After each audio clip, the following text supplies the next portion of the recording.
আজকে 4 দিন আমি কোনো ভিডিও বানাইতে পারি নাই। কেন জানেন? শুধু আমার ভয়ঙ্কর ম্যাডামের জন্য। কি করছে শুনবেন? শুনলে বলবেন যে আপু, ওই আগের মতো সবাই কমেন্টস করবেন, আপু আপনার ম্যাডাম এত খারাপ, তাহলে কি করে থাকেন, কেমনে থাকেন, কেন থাকেন, কেন থাকি জানেন? তাহলে পুরো ভিডিও দেখেন, বুঝতে পারবেন। হ্যালো গাইস, আসসালামু আলাইকুম। দেশ ও দেশের বাইরে সকল কলেজের ভাই বোনরা সবাই কেমন আছেন? আমি আলহামদুলিল্লাহ ভালো আছি। কীরকম ভালো আছি শুনবেন। তো আজকে 4 দিন পরে আমি ক্যামেরার সামনে আসছি, ভিডিও বানাইতে আসছি। আর ভিডিও তো কীভাবে বানাই, যারা আমার ভিডিও দেখেন তারা তো বলতে পারেন যে আমি একটু চুরি করে ভিডিও বানাই। যখন ভিডিও বাসায় না থাকে, পাশে না থাকে, তখন চুরি করে একটু ভিডিও বানাই, ঠিক আছে? আর যদি আবার দেখতে পারে, জানতে পারে, তাহলে তো আরেক ঝামেলা করবে, অনেক ঝামেলা করবে। একটু যদি কখনো টের পায়, তাহলে আমার যাও কিছুদিন আসি আর থাকতে পারবো না। তো আজকে 4 দিন আমার কি হয়েছিল, কেন ভিডিও বানাইতে পারি নাই। সবাই জানেন তো, অনেকেই সৌদিয়ান মানুষ যে কত ভয়ঙ্কর, এটা নতুন করে কেউ জানার নাই। হাসছে হয়তো বা, সৌদি আরবে সবাই যে একদম খারাপ এমন না। আমি নেক্সট টাইমে একটা ভিডিও বানাবো এই বিষয়ে। তো আজকে 4 দিন ধরে আমি কোনো ভিডিও দিতে পারি নাই, কোনো ভিডিও বানাইতে পারতেছি না।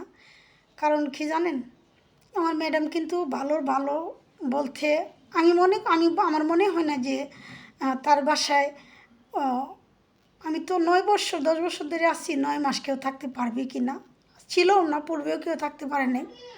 আর এখন বর্তমানে তার যে মেজাজ, তার যে ব্যবহার, এখন তো আমার মনে হয় 9 বছর কি লেগে 9 মাসও থাকাটা তার কাছে খুব কঠিন হয়ে যাবে, কোনো মানুষও যদি থাকতে চায়। তো আমি আলহামদুলিল্লাহ, আল্লাহ পাক আমাকে ধৈর্য শক্তি দিছে। তো আমার সাথে যা করছে, সাধারণ টুকটাক একটু বিষয় নিয়ে, আমি তো কাম করি সবসময় পাগলের মধ্যেই কাজ করি।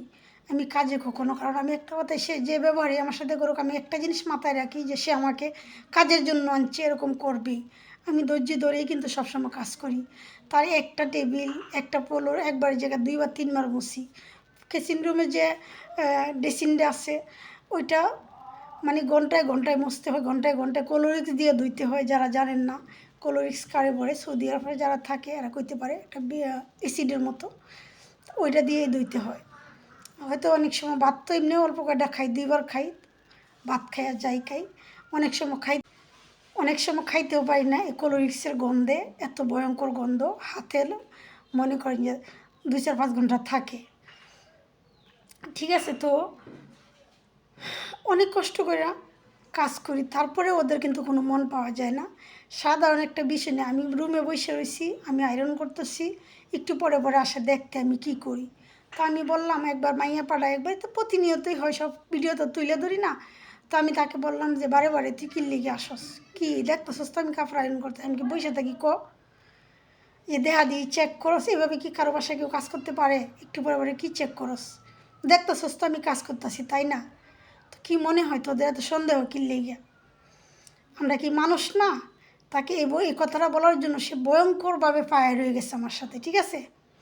হ্যাঁ, আমি কাপড় আয়রন করলেও হেডফোন দিয়ে কিংবা হেডফোন ছাড়া হোক, কিন্তু হেডফোন দিয়ে হয়তো বা নাটক টাটক কিংবা ইসলামিক কোনো দেখি, শুনি, ওয়াজ শুনি আমি, এটা আমার অভ্যেস। ওই যে কেন মোবাইল ছাড়া আমার, কেন, যাই হোক, ইসলামিক কী হচ্ছে, এটা তো বুঝে না, এটা তো বাঙালি ভাষায় শুনি। তো এই জন্য কেন মোবাইল ছাড়া আমি আয়রন করি। এটা প্রায় সময় ঝগড়াঝাটি করে অনেকবার, এটা কয়েকদিন পরে পরে, কারণ সেই দিন একেবারে ভয়ঙ্করভাবে কি লেগে মোবাইল ছাড়া, আমি কি লেগে তারে আবার জিগানোর জন্য সে ভয়ঙ্করভাবে রেগে গেছে, গিয়া আমার ওয়াইফাই লাইন কাটিয়ে দিছে, ঠিক আছে? পাসওয়ার্ড চেঞ্জ করে লাইছে হয়তো বা। তো পাসওয়ার্ড পাল্টায় এসে অনেক তর্ক বিতর্ক আমার সাথে করে পাসওয়ার্ড পাল্টাইছে। তর্ক বিতর্ক তো করছে তেমন বেশি না, একদম অল্প করছে, মানে তার বুদ্ধি ছিল যে খারো তোরা দেখাই দিছি তুই কেমনি গান ও আর শুনোস আর যাই শুনোস, এরা তোর অষ্টস বুঝে না, মোবাইল কেমনে দেখোস। তো আমার ওয়াইফাই বন্ধ করে দিছে। তো ওয়াইফাই বন্ধ করেছে আজকে দীর্ঘ 4 দিন, আমি ওয়াইফাই লাইনে আসতে পারি না, বাড়িতে একটু মতো কথা কইতে পারি না। এগুলো প্রতিনিয়ত প্রায় সময় করে, আজকে নতুন না, প্রায় সময় সেই নেট বন্ধ করে দেয়, এগুলো করে, এগুলো আমি কথা কইনি, সহ্য করি, কী করব। তো এই জন্য কালকে একটু রাগ উঠে গেছিলো, তাই আমি তার জিগাইছিলাম ওই দিনকে যে তুই বারে বারে কী চেক করস। এই চেকটার জন্য সে আমাকে 4 দিন ওয়াইফাই বন্ধ রাখছে, বাড়িতে কিছু হোক না হোক এটা তার দেহার বিষয় না, ঠিক আছে। তো আমি কইলাম কী রে ওয়াইফাই নেট বন্ধ কে, ওয়াইফাই টাকা নেই, ঠিক আছে। অথচ সবার তার প্রতিটা ছেলে মেয়ে তার 6 জন ফুল আমার প্রত্যেকটার মোবাইলে কিন্তু ওয়াইফাই লাইন আছে, শুধু আমার মোবাইলে ওয়াইফাই লাইন নেই, ওয়াইফাই টাকা ভরি নেই, ওয়াইফাই বিল দেই নেই, ঠিক আছে। এরকম কয়ে সে কিন্তু 5-6 দিন নিচ্ছে গা।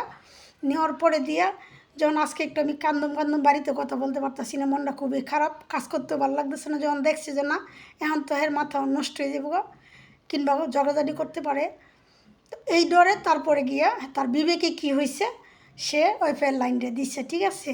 এই হলো প্রবাসী জীবন। মনে করেন তো প্রবাসে অনেক কি শান্তিতে থাকি, কিন্তু জানেন না প্রবাসী জীবন কাকে বলে। আর হ্যাঁ, কেন থাকি এত খারাপ মহিলার বাসায়, শুধু সন্তান দেখে, ফ্যামিলিকে একটু সুখে রাখার জন্য, স্বামী সন্তান ফ্যামিলি আত্মীয় স্বজন একটু সুখে রাখার জন্য এত কষ্ট করে এত ধৈর্য ধরে বাসাতে কাজ করি। ভালো থাকবেন সবাই, একটু দোয়া করবেন, লাইক কমেন্ট শেয়ার